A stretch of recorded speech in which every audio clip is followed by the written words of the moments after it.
청운하 씨 야담에 오신 걸 환영합니다. 구독, 좋아요 한번 눌러주시면 큰 힘이 됩니다. 그럼 오늘도 재밌는 야담 함께 들어볼까요?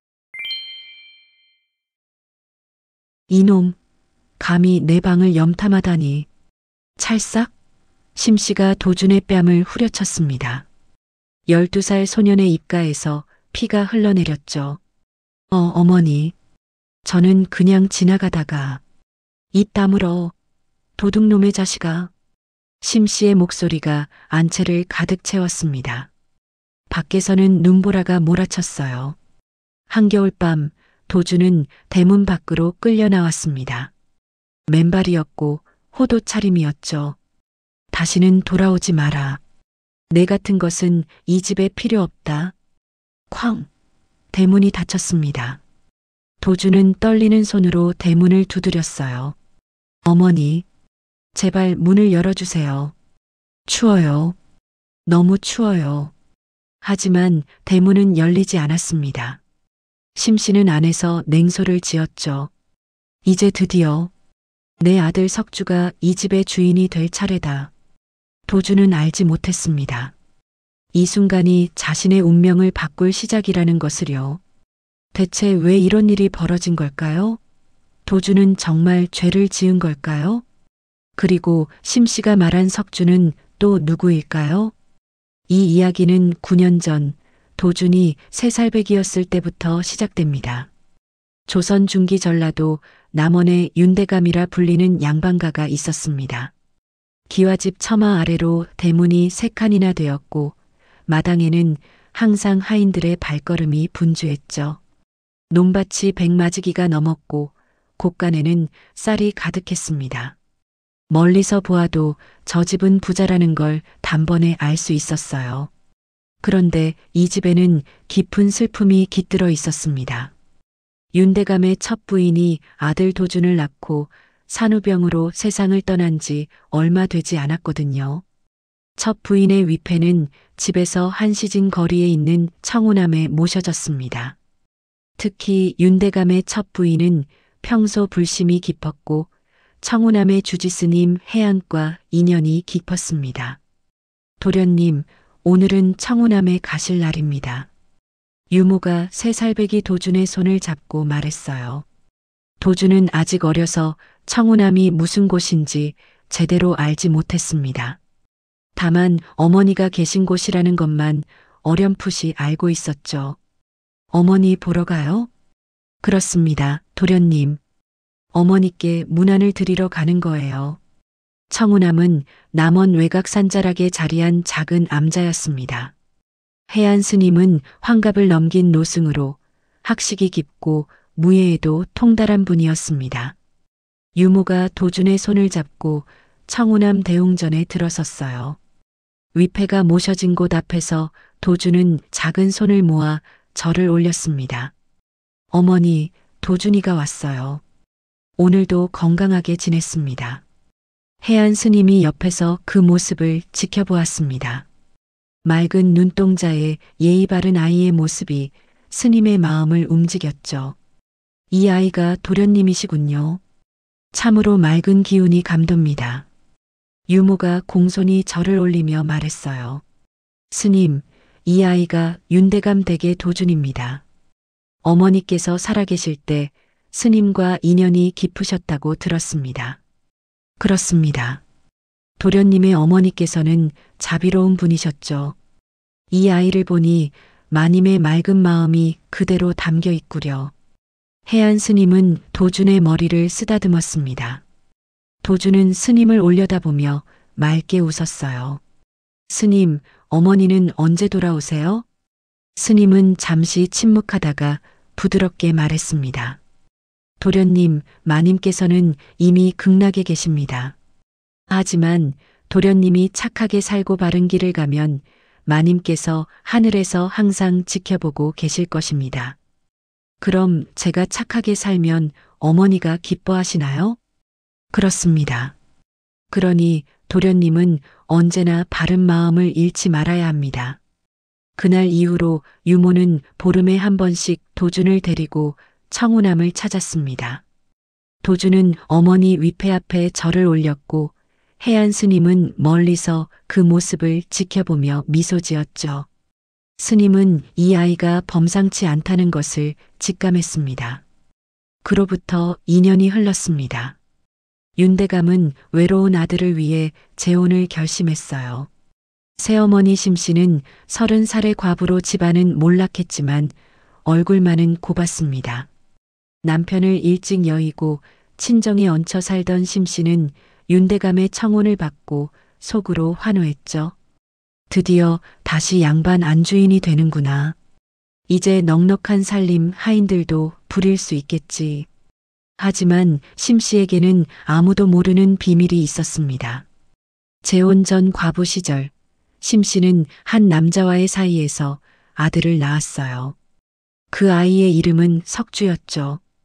혼인도 하지 않은 채 아이를 낳았다는 사실이 알려지면 양반가에 시집갈 수 없었기에 심씨는 갓난아이 석주를 먼 시골 친척집에 맡겨두고 입을 다물었습니다. 조금만 기다려라, 석주야. 어미가 반드시 너를 양반가 도련님으로 만들어주마. 혼례를 치르던 날 심씨는 5살 도준을 바라보며 입꼬리를 살짝 올렸어요. 이 아이가 바로 도준이란 말이지요? 참 귀엽게 생겼구려. 눈망울이 맑기도 하지.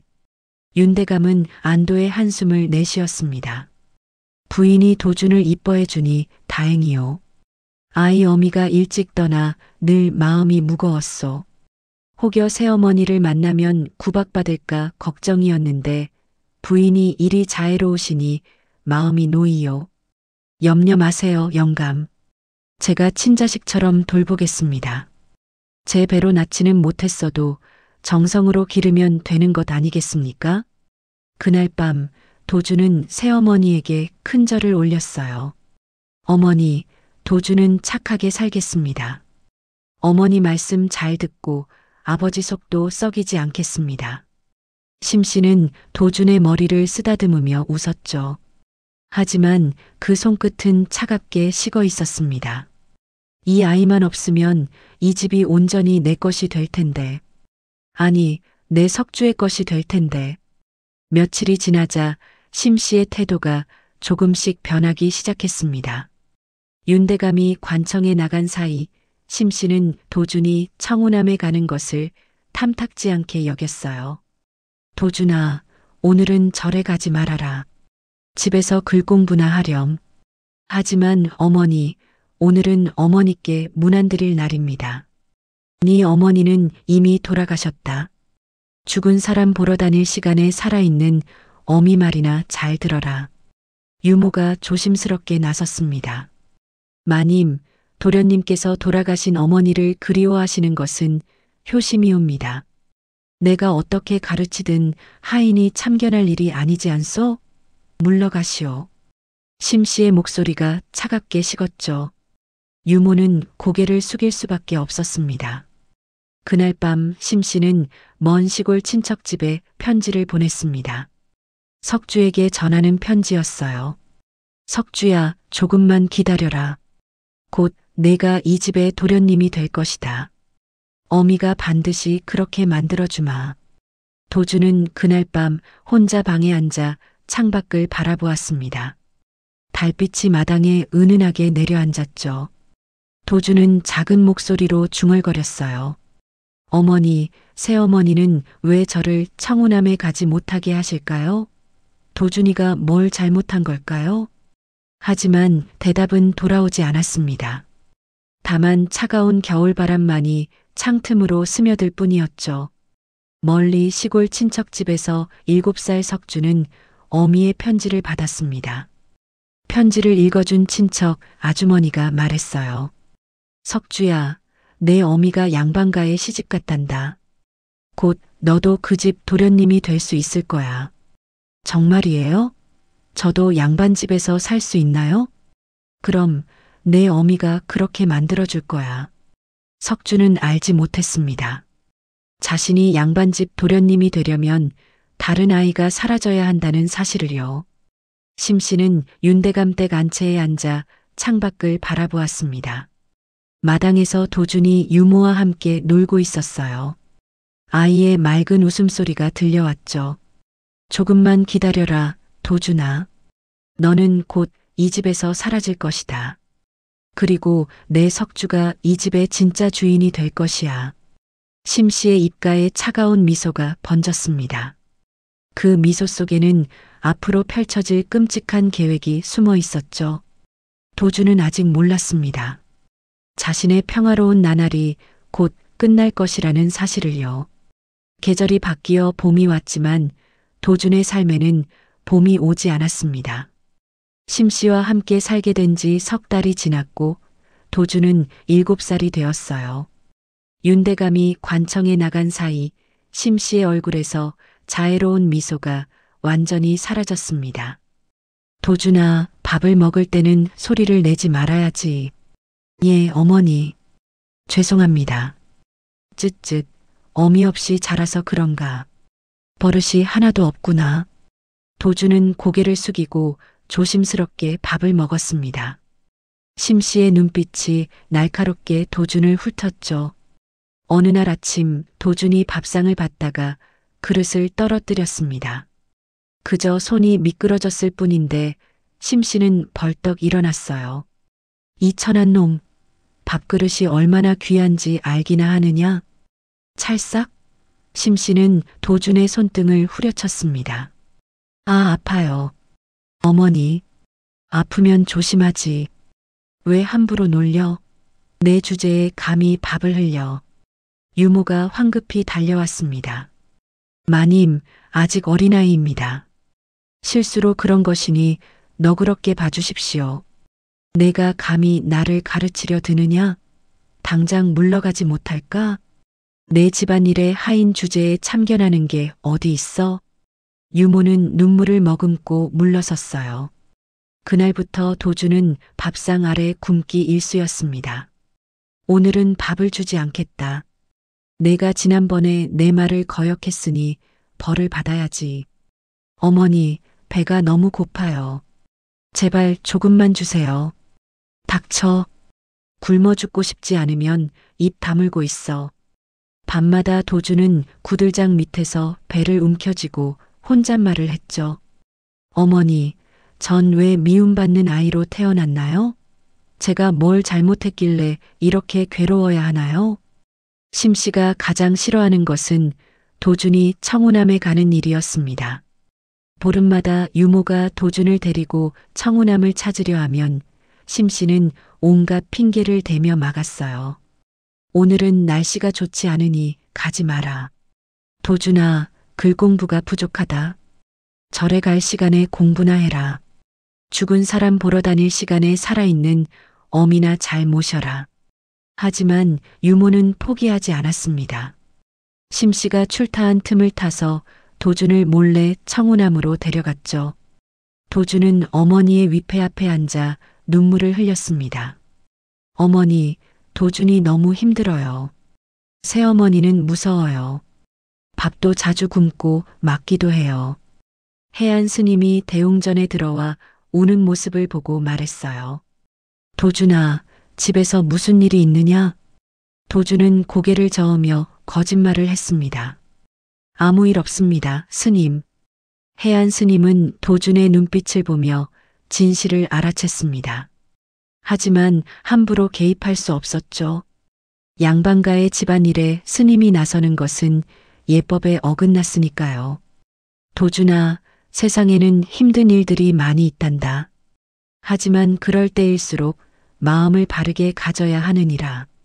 하늘은 언제나 보고 계신다. 하늘이 저를 보고 계신다면 왜 저를 도와주지 않으시나요? 스님은 잠시 침묵하다가 말했습니다. 지금은 때가 아니기 때문이란다. 하지만 반드시 때가 올 것이다. 그때까지 도준이는 바른 마음을 잃지 말아야 한다. 스님은 도준에게 간단한 호신 동작을 가르쳐 주기 시작했어요. 발을 딛는 법, 손을 뻗는 법, 몸을 지키는 법을 알려주었죠. 스님, 이건 무엇인가요? 내 몸을 지키는 법이란다. 세상은 때때로 가혹하지만 내가 스스로를 지킬 수 있다면 살아남을 수 있느니라.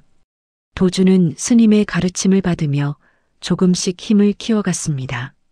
하지만 집으로 돌아가면 다시 지옥이 시작되었어요. 윤대감이 집에 돌아오면 심 씨는 얼굴이 180도 달라졌습니다. 영감, 도준이가 오늘은 글을 참 열심히 했답니다. 천자문을 줄줄 읽어 내려가는 게 신동이 따로 없어요. 그래, 우리 아들 기특하구나. 부인이 잘 가르쳐준 덕분이요. 아닙니다. 원래 총명한 아이라 제가 할 일이 없답니다. 도준은 아버지 앞에서 웃었지만 눈빛 깊은 곳에는 두려움이 서려 있었어요.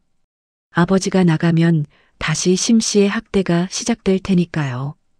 어느 날 저녁 도준은 용기를 내어 아버지께 말했습니다. 아버지, 왜 그러느냐, 도준아? 무슨 일이라도 있느냐? 도준은 말하려다가 입을 다물었습니다. 심 씨가 방문 틈으로 자신을 노려보고 있었거든요. 그 눈빛은 말하면 죽는다고 경고하고 있었죠. 아닙니다. 그냥 아버지가 보고 싶었어요. 아버지는 언제나 저를 사랑하시죠? 윤대감은 아들을 끌어안았습니다. 그럼 아비가 너를 사랑하지 않으면 누가 사랑하겠느냐? 넌 내 유일한 핏줄이자 이 집안의 대를 이을 아들이다. 그 순간 심 씨가 방문을 열고 들어섰습니다. 영감, 약주 한잔 하시지요. 제가 직접 데웠답니다. 오늘은 날씨도 쌀쌀하니 몸이라도 녹이셔야죠. 윤대감이 사랑방으로 가자 심 씨는 도준을 노려보며 속삭였어요. 고자질이라도 할 셈이었느냐? 다음에 또 그러면 혀를 자르겠다. 알아들었느냐? 도준은 고개를 끄덕일 수밖에 없었습니다. 유모는 밤마다 도준을 몰래 찾아가 떡 한 조각, 밥 한 술을 몰래 건넸습니다. 도련님, 이것이라도 드세요. 유모, 저는 언젠가 이 집을 떠날 거예요. 그때까지만 버티면 돼요. 그런 말씀 마세요, 도련님. 여기가 도련님 집입니다. 하지만 도준은 알고 있었습니다. 이 집에 자신의 자리는 없다는 것을요. 심 씨의 학대는 날이 갈수록 심해졌고 도준의 몸에는 상처가 늘어갔습니다. 하지만 도준은 참았죠. 언젠가는 이 고통이 끝날 것이라고 어머니가 하늘에서 지켜보고 계신다고 믿으며 버텼습니다. 세월이 흘러 도준은 8살이 되었습니다. 봄이 왔고 마당에는 꽃이 피었죠. 하지만 도준의 삶은 더욱 어두워졌습니다. 심 씨의 학대는 이제 일상이 되어버렸어요. 어느 봄날 아침 도준은 마당을 쓸고 있었습니다. 그런데 뒤로 물러서다가 그만 심 씨가 아끼던 화분을 발로 걷어차고 말았습니다. 와장창 화분이 깨지며 흙이 마당에 쏟아졌어요. 이게 무슨 짓이냐? 안채에서 심 씨가 뛰쳐나왔습니다. 깨진 화분을 보자 얼굴이 새빨갛게 달아올랐죠. 어머니. 죄송합니다. 제가 실수로. 실수로 내가 그렇게 아끼던 난초를 깨뜨렸다고? 이 천한 놈아. 찰싹? 심 씨의 손바닥이 도준의 뺨을 후려쳤습니다. 도준은 비틀거리며 땅에 주저앉았어요. 마님, 도련님이 일부러 그런 게 아닙니다. 용서해 주십시오. 유모가 달려왔지만 심 씨는 눈도 주지 않았습니다. 잘못했다고? 말로만 잘못했다고 하면 뭐 하느냐? 몸으로 배워야 기억하는 법이지. 심 씨는 부엌으로 달려갔습니다. 아궁이에서 밥을 짓던 가마솥에는 물이 끓고 있었죠. 심 씨는 바가지로 뜨거운 물을 퍼담았습니다. 도준은 그 모습을 보고 온몸이 얼어붙었습니다. 어머니, 잘못했습니다. 다시는 안 그러겠습니다. 제발이라고?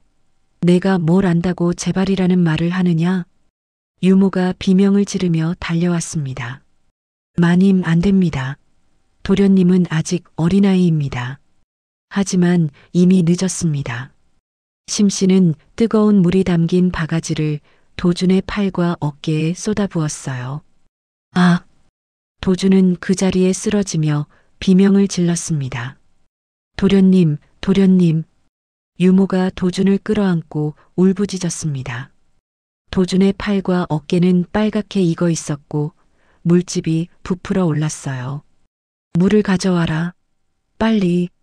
하인이 찬물을 길어왔고 유모는 황급히 도준의 화상 부위에 물을 끼얹었습니다. 심씨는 바가지를 내려놓으며 차갑게 말했어요. 실수로 그랬다. 내가 화분 깨진 게 너무 분해서 손이 미끄러졌을 뿐이야. 너희들 입 단속 단단히 해. 대감님께 한마디라도 새어나가면 모두 내쫓을 줄 알아. 하인들은 고개를 숙였고 유모는 도준을 안고 흐느낄 뿐이었습니다. 그날 밤 의원이 왔어요. 윤대감은 술자리에서 늦게 돌아와 아들의 상처를 보고 깜짝 놀랐죠. 이게 대체 어찌된 일이오? 영감, 제가 부엌에서 물을 끓이는데 도준이가 갑자기 뛰어들어와 부딪혀서 그만. 정말 죄송합니다. 심씨는 눈물까지 글썽이며 말했어요. 아이가 조심성이 없구나. 앞으로 조심해야 한다. 도준아. 예. 아버지. 도준은 이를 악물고 대답했어요. 말하고 싶었습니다. 어머니가 일부러 그랬다고 저를 괴롭힌다고요. 하지만 심씨의 차가운 눈빛이 도준을 짓눌렀죠. 의원이 화상 부위에 약을 바르며 고개를 저었습니다. 화상이 깊습니다. 흉터가 평생 남을 것 같습니다. 윤대감은 한숨을 내쉬었고 심씨는 속으로 냉소를 지었습니다. 며칠이 지났지만 도준의 화상은 좀처럼 나아지지 않았어요. 밤마다 통증에 잠을 이루지 못했죠. 유모는 몰래 약초를 구해와서 도준의 상처에 발라주었습니다. 도련님, 참으세요. 조금만 참으시면 나아질 것입니다. 유모, 저는 왜 이렇게 살아야 하나요? 제가 뭘 잘못했길래. 도련님께서 잘못하신 것은 하나도 없습니다. 마님이 마음이 좋지 않으신 것뿐입니다. 일주일 후 유모는 몰래 도준을 청운암으로 데려갔습니다. 도준은 해안 스님 앞에서 화상을 입은 팔을 보여주었어요. 스님, 너무 아파요. 해안 스님은 도준의 화상 자국을 보며 분노가 치밀었지만 참았습니다. 스님은 약초를 찧어 도준의 상처에 발라주었죠. 도준아, 이 상처는 내 몸에 남을 것이다. 하지만 이 상처를 기억해라. 언젠가 이 상처가 진실을 증명하는 증표가 될 것이니라. 스님, 저는 언제까지 이렇게 살아야 하나요? 언제까지 참아야 하나요? 지금은 때가 아니다. 하지만 반드시 때가 올 것이다. 그때까지 도준이는 살아남아야 한다. 스님은 도준에게 호신술을 더 본격적으로 가르치기 시작했습니다. 발차기, 주먹질, 몸을 피하는 법을 알려주었죠. 스님, 이걸 배우면 저를 때리는 사람을 막을 수 있나요? 그렇다. 하지만 더 중요한 것은 내 자신을 지키는 것이란다. 폭력으로 폭력을 갚아서는 안 된다. 다만 내 목숨만은 지켜야 하느니라. 도준은 어머니의 위패 앞에 앉아 눈물을 흘렸습니다. 어머니, 도준이가 너무 힘들어요. 어머니가 살아계셨다면 제가 이렇게 괴롭지는 않았을 텐데요. 위패는 아무 말도 하지 않았습니다. 다만 촛불만이 조용히 타오를 뿐이었죠. 집으로 돌아가는 길, 도준은 유모에게 물었습니다. 유모, 저는 언젠가 이 집을 떠날 수 있을까요? 도련님, 무슨 말씀을? 여기가 도련님의 집입니다. 아니에요. 여기는 제 집이 아니에요. 어머니가 계신 청운암이 제 집 같아요. 유모는 눈물을 흘리며 도준을 끌어안았습니다. 도련님, 제발 그런 말씀 마세요. 언젠가는 좋은 날이 올 것입니다. 하지만 도준도 유모도 알지 못했습니다. 좋은 날이 오기 전에 더 큰 시련이 다가오고 있다는 것을요. 도준의 팔에 남은 화상 자국은 평생 지워지지 않을 흉터가 되었습니다. 그 자국은 훗날 진실을 밝히는 증거가 될 것이었죠. 심 씨는 밤마다 석주에게 편지를 보냈습니다. 석주야, 이제 얼마 남지 않았다. 도준이란 놈을 곧 이 집에서 영원히 쫓아낼 것이다. 그러면 넌 이 집의 유일한 도련님이 된단다. 어린 석주는 시골 친척집에서 어미의 편지를 기다리며 날을 새고 있었습니다. 자신이 양반집 도련님이 되는 그날을요. 도준은 몰랐습니다. 자신의 자리를 노리는 또 다른 아이가 있다는 것을, 그리고 곧 더 끔찍한 일이 벌어질 것이라는 사실을요. 세월은 흘러 도준은 12살이 되었습니다. 그동안 심 씨의 학대는 계속되었고 도준의 몸에는 크고 작은 상처가 늘어만 갔어요. 하지만 도준은 해안 스님에게 배운 호신술 덕분에 조금씩 강해지고 있었습니다. 한겨울이 찾아왔습니다. 올해는 유난히 눈이 많이 내렸어요. 윤대감은 한양으로 보름간 출타를 가게 되었죠. 부인, 집안을 잘 부탁하오. 도준이도 잘 돌봐주시오. 염려 마세요, 영감. 제가 친자식처럼 돌보겠습니다. 심 씨는 웃으며 윤대감을 배웅했습니다. 하지만 대문이 닫히자마자 그 웃음은 사라졌죠. 드디어 때가 왔다. 이제 도준을 완전히 없앨 수 있어. 그날 밤 심 씨는 도준을 불러들였습니다. 도준아, 이리 와봐라. 예, 어머니. 도준이 심 씨의 방으로 들어가자 심 씨는 갑자기 비명을 질렀어요. 도둑이야. 이놈이 내 금괴를 열려고 했어. 하인들이 황급히 달려왔습니다. 도준은 어리둥절한 표정으로 서 있었죠. 어머니, 저는 그런 적 없습니다. 저는 그냥... 닥쳐. 이 도둑놈아. 내가 방금 내 금괴를 열려고 하지 않았느냐? 심 씨는 금괴 앞에 떨어져 있던 비녀를 집어들었습니다. 사실은 심 씨가 일부러 떨어뜨려 놓은 것이었죠. 이것 봐라. 내가 금괴를 열려고 이 비녀로 자물쇠를 따려 했잖아. 아닙니다, 어머니. 저는 정말 이 천한 놈, 내 어미도 도둑이었나 보다. 그러니 자식도 도둑놈이지. 찰싹? 심 씨는 도준의 뺨을 후려쳤습니다. 한 번, 두 번, 세 번. 도준의 입가에서 피가 흘러내렸어요. 유모가 달려왔습니다. 마님, 도련님께서 그럴 리가 없습니다. 도련님은 절대 그런 아이가 아닙니다. 내가 뭘 안다고 감히 나를 거역하느냐? 당장 이 방에서 나가. 심 씨는 하인들을 불렀습니다. 적의 집을 당장 광에 가둬라. 누구든 풀어주는 자가 있으면 함께 내쫓을 것이다. 유모는 하인들에게 끌려가며 울부짖었습니다. 도련님, 도련님. 심 씨는 채찍을 들었습니다. 도준을 마당으로 끌고 나가 기둥에 묶었죠. 오늘은 내가 제대로 벌을 받아야겠구나. 휙, 채찍이 도준의 등을 후려쳤습니다. 한 대, 두 대, 세 대. 도준은 비명을 참으려 애썼지만 결국 울음이 터져 나왔어요. 어머니. 제발, 제발. 도둑질한 놈이 제발이라니? 내 어미가 죽고 없으니 내가 이 모양이구나.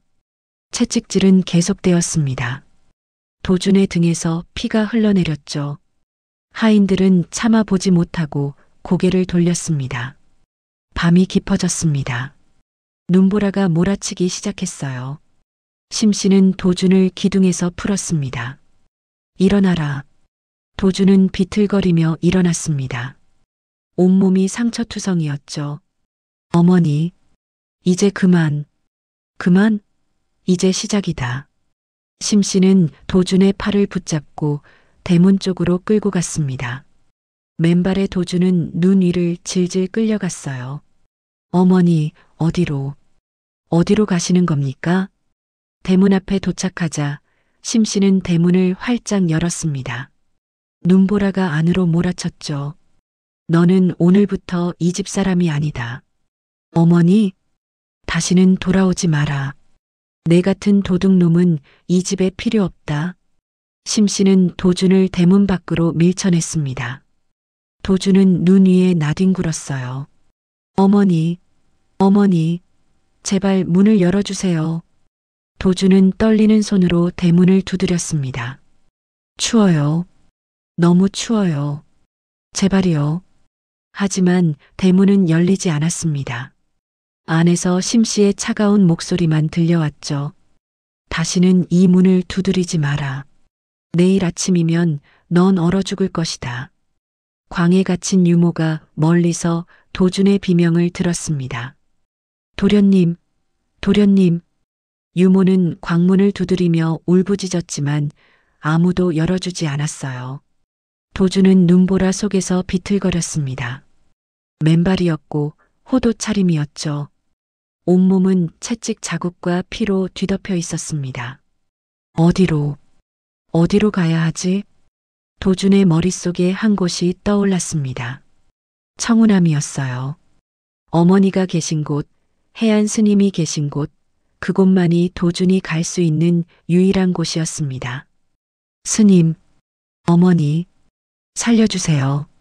도준은 청운암을 향해 걸어가기 시작했습니다. 발이 얼어 감각이 없었고 눈보라가 앞을 가렸죠. 하지만 도준은 계속 걸었어요.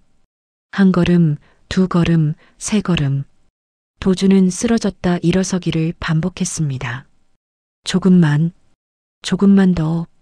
청운암까지는 한시진 거리였습니다.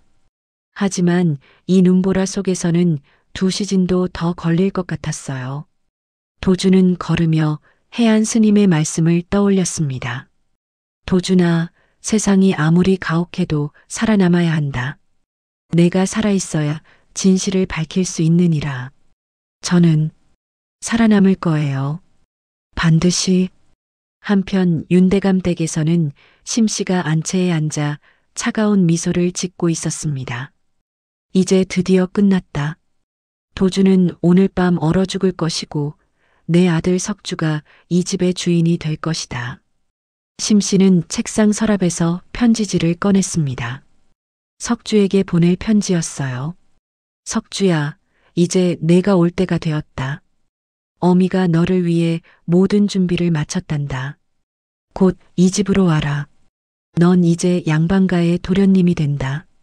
눈보라는 더욱 거세졌고 도준은 청운암을 향해 필사적으로 걸어갔습니다.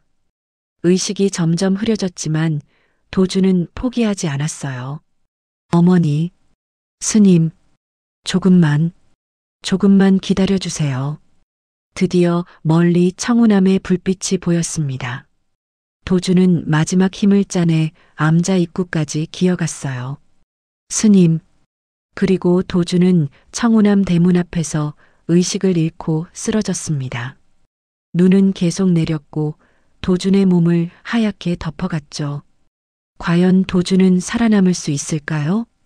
해안 스님은 도준을 발견할 수 있을까요? 새벽 예불 시간이었습니다. 해안 스님은 목탁을 두드리며 대웅전에서 예불을 올리고 있었어요. 그런데 갑자기 가슴이 두근거렸습니다. 뭔가 좋지 않은 기운이 느껴졌죠. 무슨 일인가? 스님은 예불을 마치고 암자 입구로 향했습니다. 눈보라는 멎었고 하늘은 밝아오고 있었어요. 그런데 대문 앞에 무언가 하얀 것이 쌓여 있었습니다. 저게 뭔가? 스님이 가까이 다가가자 깜짝 놀랐습니다. 눈에 덮인 것은 사람이었어요. 아니, 어린아이였죠. 이게 누구인가? 스님은 황급히 눈을 치우고 아이의 얼굴을 확인했습니다. 도준이었어요. 도준이구나. 이 아이가 어째서? 스님은 도준을 급히 안아들었습니다. 도준의 몸은 얼음처럼 차가웠고 숨소리도 거의 들리지 않았어요. 도준아, 정신 차려라. 스님은 도준을 안으로 옮겨 따뜻한 아랫목에 눕혔습니다. 이불을 덮어주고 뜨거운 차를 준비했죠. 도준의 옷을 벗기자 온몸에 채찍 자국과 상처가 가득했습니다. 이게 대체 무슨 일인가? 스님은 분노가 치밀었지만 침착하게 도준을 치료했습니다. 약초를 달여 상처에 바르고 뜨거운 물로 도준의 몸을 녹였어요. 한 시즌쯤 지나자 도준이 희미하게 눈을 떴습니다. 스님, 도준아, 정신이 드느냐? 무슨 일이 있었느냐? 도준은 눈물을 흘리며 그동안의 일을 털어놓았습니다. 심씨의 학대, 누명, 채찍질, 그리고 눈보라 속에 쫓겨난 일까지 모두 말했어요. 해안 스님은 도준의 이야기를 들으며 주먹을 불끈 쥐었습니다. 그런 일이, 어찌 그런 끔찍한 일이. 스님, 저는 이제 어디로 가야 하나요? 집에도 갈 수 없고 아버지도 절 믿지 않으실 것입니다. 스님은 잠시 침묵하다가 도준의 손을 잡았습니다. 도준아, 내가 이곳에 온 것은 하늘의 뜻이다. 이제 너는 이곳에서 새로 태어나는 것이니라. 새로 태어난다고요? 그렇다.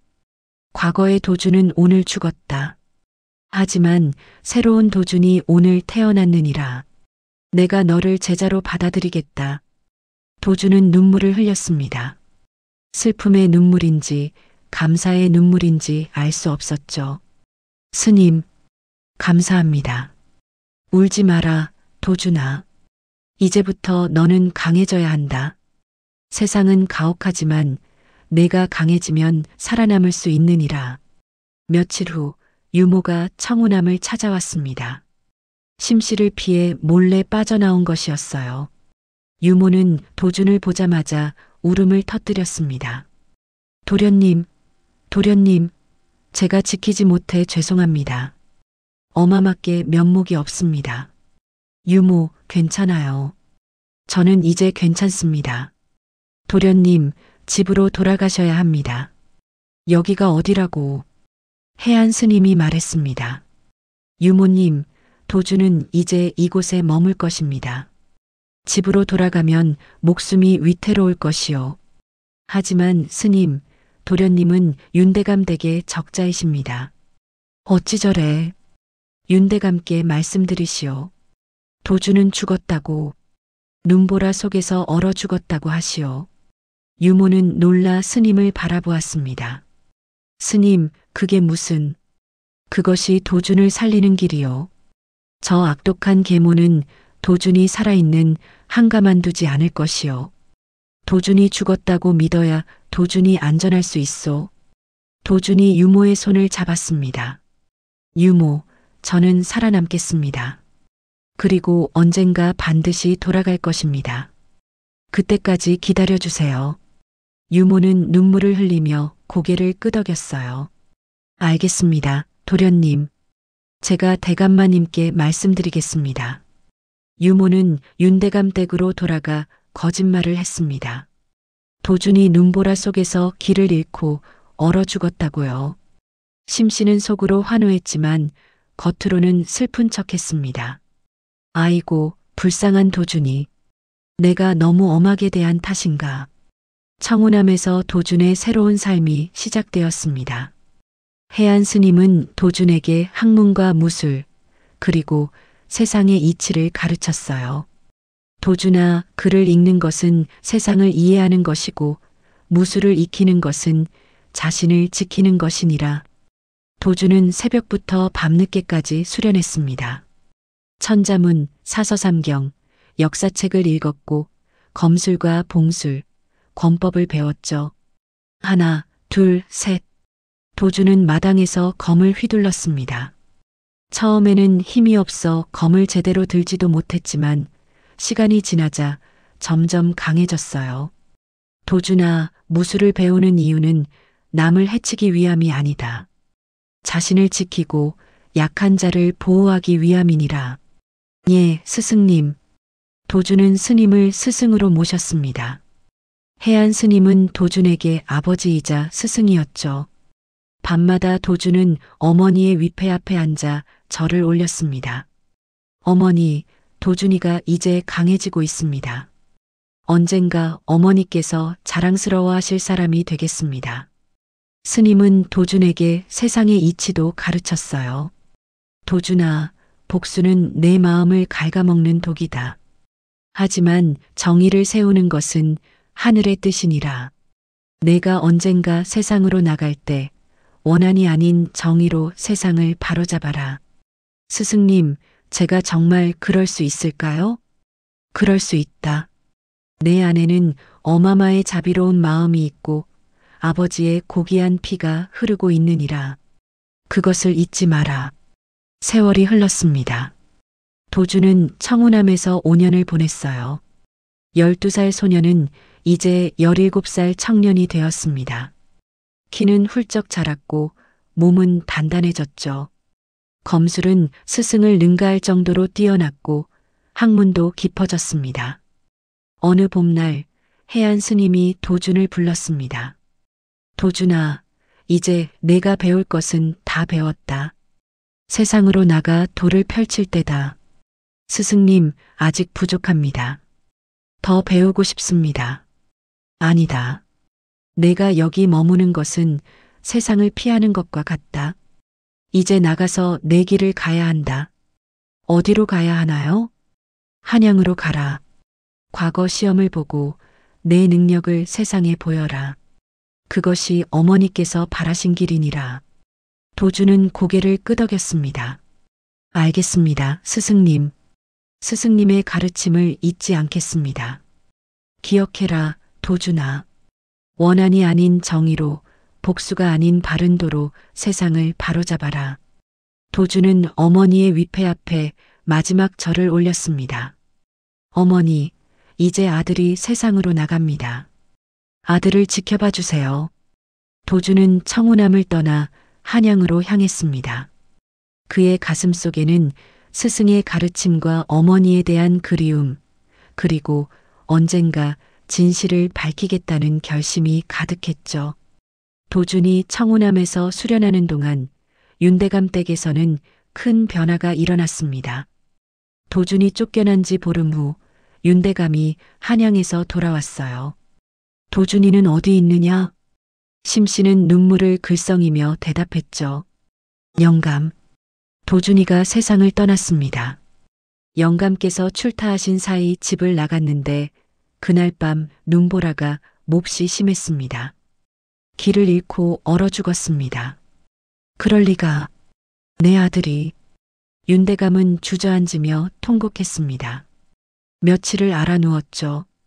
석 달이 지났습니다. 윤대감의 슬픔이 조금 가라앉았을 무렵 심씨는 계획을 실행했어요. 영감, 제 오라버니의 아들이 있습니다. 이름은 석주라고 하지요. 홀로 남았다 하여 데려와도 되겠습니까? 윤대감은 고개를 끄덕였습니다. 그러시오. 조카라면 데려오시오. 며칠 후 심씨는 12살 석주를 데려왔습니다. 석주는 윤대감 앞에서 공손히 절을 올렸어요. 큰아버님, 조카 석주입니다. 거두어 주셔서 감사합니다. 잘 왔다, 석주야. 이제 이 집이 내 집이다. 석주는 윤대감 앞에서는 예의 바르고 총명했습니다. 윤대감은 석주를 점점 좋아하게 되었죠. 한 달 후 윤대감은 중대한 결정을 내렸습니다. 부인, 석주를 양자로 드리고 싶소. 영감, 감사합니다. 석주는 정식으로 윤대감의 양자가 되었습니다. 하지만 석주의 본 모습은 달랐어요. 윤대감이 없을 때 하인들에게 오만하게 굴었습니다. 이놈들아, 빨리 물을 가져와. 내가 누군지 모르느냐? 심씨와 석주는 재산을 탕진하기 시작했습니다. 비싼 옷을 사들이고 논밭을 팔아치웠죠. 어미, 저 논을 팔아서 돈을 만들까요? 그래, 석주야. 우리가 쓸 돈이 필요하니까. 백마직이나 되던 논밭은 점점 줄어들었고 하인들도 하나둘 떠났습니다. 윤대감 댁은 점점 초라해져 갔어요. 유모는 몰래 청운함을 찾아가 도준에게 소식을 전했습니다. 도련님, 마님께서 석주라는 아이를 데려와 양자로 들이셨습니다. 집안이 망해가고 있습니다. 도주는 분노가 치밀었지만 참았습니다. 유모, 괜찮습니다. 언젠가 진실이 밝혀질 것입니다. 저는 이곳에서 강해지고 있습니다. 조금만 기다려주세요. 세월이 흘렀습니다.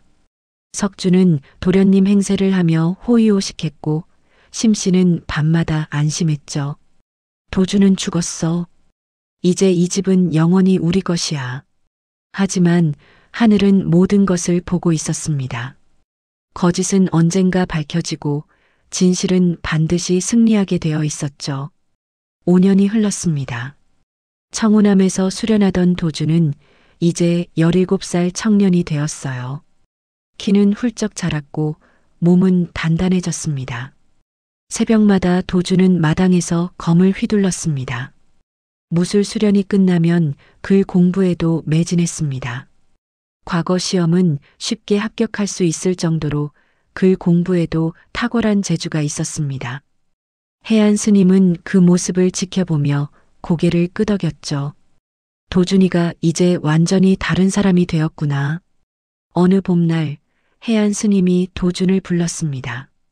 도준아, 이제 내가 배울 것은 다 배웠다. 세상으로 나가 내 도를 펼칠 때가 되었느니라. 어디로 가야 하나요, 스승님? 한양으로 가라. 과거 시험을 보고 내 능력을 세상에 보여라. 도주는 결심했습니다. 떠나기 전 어머니의 위패 앞에 마지막 절을 올렸어요. 어머니, 이제 아들이 세상으로 나갑니다. 어머니께서 자랑스러워하실 사람이 되겠습니다. 한 달 후 도주는 한양에 도착해 과거 시험을 준비했습니다. 시험날이 다가왔죠. 백성을 다스리는 도에 대해 논하라. 도주는 스승에게 배운 것, 직접 겪은 것을 담아 글을 썼습니다. 며칠 후 시험 결과가 발표되었습니다. 장원, 윤도준. 왕은 도준을 직접 불러 면담했어요. 내 글을 읽어보았다. 백성을 사랑하는 마음이 담겨 있더구나. 어찌 그런 마음을 가지게 되었느냐? 소인은 어려서 고통을 겪었습니다. 그 속에서 백성의 아픔을 이해하게 되었습니다. 왕은 고개를 끄덕였습니다. 과인이 너에게 중책을 맡기고자 한다. 내 고향 남원부터 시작하여라. 왕은 도준에게 마패를 하사했습니다. 이 마패를 받아라. 이것은 과인의 권한을 대신하는 것이니라. 한양을 떠나기 전 도준은 청운함을 찾아갔습니다. 스승님, 제가 장원급제를 했습니다. 그리고 암행어사가 되었습니다. 잘했구나, 도준아. 첫 출도지가 남원이구나. 예, 이제 고향으로 돌아갑니다. 스님은 도준의 손을 잡았습니다. 원한이 아닌 정의로, 복수가 아닌 바른 도로 세상을 바로잡아라. 명심하겠습니다, 스승님. 도준은 어머니의 위패 앞에 절을 올렸습니다. 어머니, 이제 돌아갑니다. 정의를 세우러 갑니다. 유모도 청운함에 와 있었습니다. 도련님, 드디어 돌아가시는군요. 예, 유모. 이제 모든 것을 바로잡겠습니다. 도준은 남원을 향해 떠났습니다. 마패를 품에 품고 정의를 세우겠다는 결심을 가슴에 새기며 12년 만에 귀향이었습니다. 도준의 눈빛에는 결연함이 서려 있었죠. 12년 만에 남원으로 돌아온 도준은 변장을 하고 윤대감댁 주변을 살폈습니다. 한때 번성했던 집은 초라하게 변해 있었어요. 주막에서 유모를 만났습니다. 도련님, 드디어 오셨군요. 유모, 집안 형편이 어떻습니까? 대감마님께서는 병들어 의식이 없으시고 석주와 마님은 날마다 재산을 탕진합니다. 조금만 기다려주세요. 제가 모든 것을 바로잡겠습니다. 다음 날 도주는 남원 관할을 찾아갔습니다. 소인이 암행어사 윤도준이 옵니다. 어사나리, 내일 윤대감 댁으로 어사 출도를 하겠소. 다음 날 아침 남원 관할 앞에 북소리가 울려 퍼졌습니다. 암행어사 출도요. 어사 행차는 윤대감 댁을 향했죠. 심 씨와 석주가 대문 밖으로 나왔습니다. 도주는 천천히 갓을 벗었습니다. 얼굴이 드러나자 심 씨의 얼굴이 하얗게 질렸어요. 또 도준, 내가 살아있었단 말이냐? 도주는 소매를 걷어 올려 팔에 화상 자국을 보였습니다. 기억하십니까? 12년 전 이 자국을. 그건 실수였다. 도주는 품에서 마패를 꺼내 들었습니다. 나는 윤대감의 적자 윤도준이자 왕명을 받은 암행어사입니다. 마을 사람들이 놀라 웅성거렸습니다. 심 씨는 그 자리에 주저앉았죠. 이럴 수가. 석주는 떨며 물었습니다. 형님? 너는 가짜 적자다. 심 씨의 친아들이지 윤대감의 조카가 아니다. 도주는 수령에게 명령했습니다. 이 두 사람의 죄를 낱낱이 밝히시오. 적자를 학대하고 살해하려 한 죄, 친아들을 양자로 사칭한 죄, 재산을 탕진한 죄.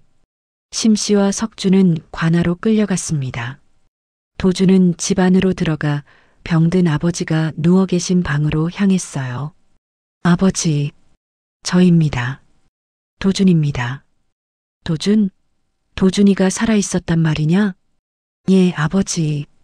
제가 돌아왔습니다. 윤대감은 눈물을 흘렸습니다. 용서해다오. 아비가 너를 지키지 못했구나. 이제 다 끝났습니다, 아버지. 제가 집안을 바로잡겠습니다. 도주는 청운함을 찾아가 해안 스님께 감사 인사를 올렸습니다. 스승님, 제가 바른 도를 걸을 수 있었던 것은 스승님 덕분입니다. 며칠 후 심 씨와 석주는 재판을 받고 벌을 받았습니다. 도주는 아버지를 정성껏 간호했고 윤대감은 조금씩 건강을 회복했어요. 도주는 팔린 논밭을 다시 사들이고 집안을 바로잡았습니다. 그리고 다시 어사의 임무를 위해 떠났죠. 정의는 결국 승리했고 진실은 밝혀졌으며 도주는 바른 길을 걷게 되었습니다. 지금까지 청운아 씨 야담을 시청해 주셔서 감사드립니다. 행복한 하루 되세요.